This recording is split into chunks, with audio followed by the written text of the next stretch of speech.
اب آیا ہے آخری ٹیپ کا بند۔ انفاق فی سبیل اللہ کا سب سے بڑھ کر حقدار کون ہے؟ للفقراء الذین احصروا فی سبیل اللہ، وہ ضرورت مند کے جو گھر کر رہ گئے اللہ کی راہ میں، جیسے اصحاب صفہ تھے بیٹھے ہوئے ہیں، کوئی کام نہیں کر رہے، حضور سے علم سیکھ رہے ہیں، اور جہاں جہاں سے دعوت آ رہی ہے کہ حضور بھیجیے ہمارے ہاں کوئی مبلغین، وہاں سے ان کو بھیجا جا رہا ہے۔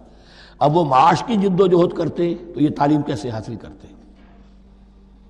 یا اسی طرح دین کی کوئی خدمت ہے، کوئی آپ نے تحریک اٹھائی ہے، اب اس میں آپ کو کچھ نہ کچھ کارکن تو چاہیے، ان کارکنوں کی بھی تو آخر معاش کا ہے درجہ۔ اگر وہ سارا 8 گھنٹے دفتروں میں کھائیں اور وہاں ڈانٹیں بھی سنیں افسروں کی، اور پھر 2 گھنٹے جانا 2 گھنٹے آنا، اب وہ کون سا وقت نکالیں گے دین کے کام کا؟ کیا کریں گے؟ کہاں سے وقت آ جائے گا؟ کچھ لوگ تو ہونے چاہیے جو ہمہ وقت لگ جائیں، لیکن ہمہ وقت تو لگ گئے، لیکن پیٹ تو ان کے بھی ہے، اولاد تو ان کے بھی ہوگی۔ للفقراء الذین احصروا فی سبیل اللہ، جو گھیرے میں آ گئے ہیں اللہ تعالیٰ کی راہ کی جد و جہد میں، جہاد فی سبیل اللہ کی سعی میں، وہ اس طریقے سے مصروف ہو گئے ہیں، لا یستطیعون ضربا فی الارض، اب وہ زمین میں گھوم پھر کر تجارت کرنے کی ان کے اندر ان کے پاس وقت ہی نہیں ہے، نہیں چل پھر سکتے زمین میں اپنی معاش کے لیے۔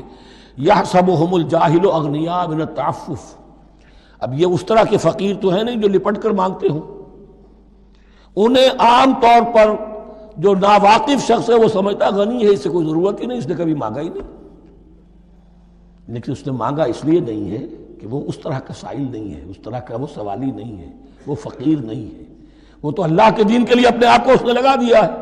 یہ تمہارا کام ہے کہ دیکھو، یحسبہم الجاہل اغنیاء من التعفف، وہ جو مانگنے سے رک رہے ہیں اپنی عزت نفس کی حفاظت کی خاطر، اس کی وجہ سے ناواقف آدمی سمجھتے ہیں کہ تو غنی ہے، اسے کوئی ضرورت نہیں ہے۔ تعرفہم بسیماہم، تم پہچان لوگے انہیں ان کے چہروں سے۔ ظاہر بات ہے کہ فقر کا، احتیاج کا اثر چہرے پر تو آ جاتا ہے۔ اگر آپ کو نیوٹریشن صحیح نہیں مل رہی ہے تو ظاہر بات ہے چہرے پر اس کا اثر ہوگا۔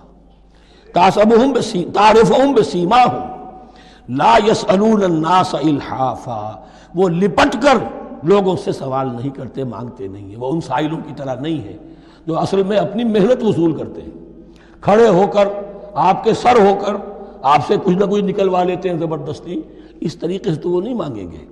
یہ بات اہم مسئلہ ہے۔ اقامت دین کی جد و جہد میں جو لوگ ہمہ وقت لگ جائیں، آخر ان کے لیے کیا ذریعہ ہو؟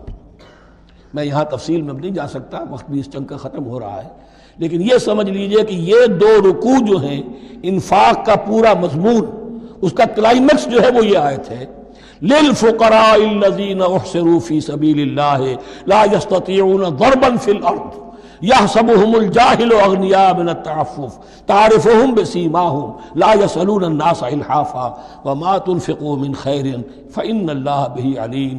اور جو بھی تم دولت مال خرچ کرو گے تو اللہ تعالیٰ اس کے علم میں ہوگا، یہ نہ سمجھنا کہ اللہ کے علم میں نہیں ہے۔